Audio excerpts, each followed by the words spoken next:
And back to that explosion that rocked a South LA neighborhood last night, injuring 17 people and damaging nearby homes and cars. It happened after police attempted to safely detonate illegal fireworks that were seized from a home.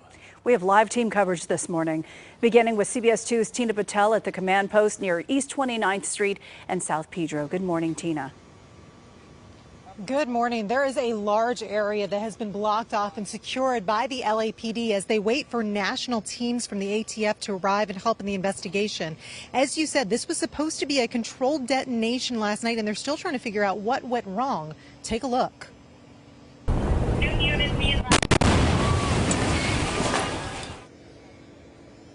A huge explosion just before 8 last night. That's when about 10 pounds of illegal homemade fireworks that had been moved into a specialized truck blew up. That truck was supposed to be capable of handling up to 15 pounds of hazardous material, and investigators say all proper protocols were followed, so they don't know why the truck didn't hold. But the damage was spread out across several blocks. 17 people injured, 10 LAPD and ATF officers, and 7 people in the neighborhood. Fortunately, those were all minor or moderate injuries. Some people have already been treated and released. Everyone expected to recover. Now, in addition to the homemade devices, investigators also found about 5,000 pounds of legal fireworks at this home in South LA. A short time ago, they gave us an update on the removal of all of those. Throughout the night, we did a sweep of the surrounding blocks to make sure there was no devices that were hazardous to the community members here.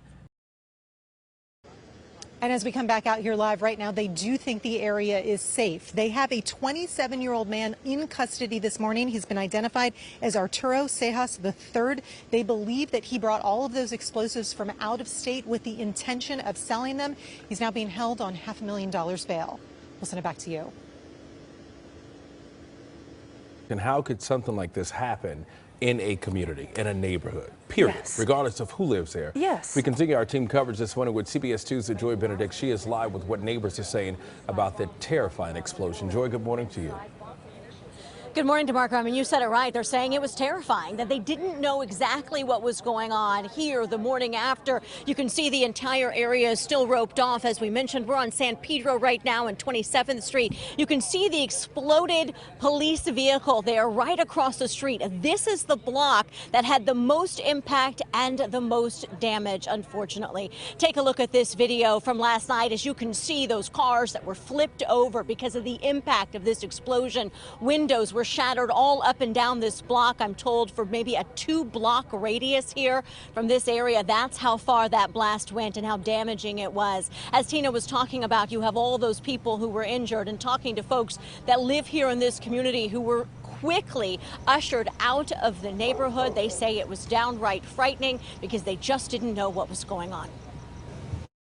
It felt like our bed was shaking. Our whole bed was shaking. So when it felt like that, I got up and I felt like it was just a really hard earthquake until it stopped, and then we heard like the earthquake, like it felt like something exploded. It truly was a very devastating blast, as you've seen from the pictures and those the live shot that was occurring here when this happened.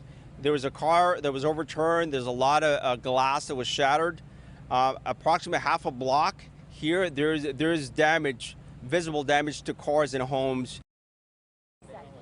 Now, there originally was a shelter that was set up over at Trinity Recreation Center. It has now been turned into a long-term shelter because that's how long they're expecting this scene to remain a scene. They're thinking that folks aren't going to be able to get back on their block throughout the weekend as they're waiting for ATF from out of state to arrive here and work on this investigation. We did stop by that Red Cross shelter earlier this morning. They say they have about 7 neighbors that are staying there tonight. It's not clear if more will show up in the morning when they realize this is going to be a longer investigation than they were originally thinking. I'll send it back to you.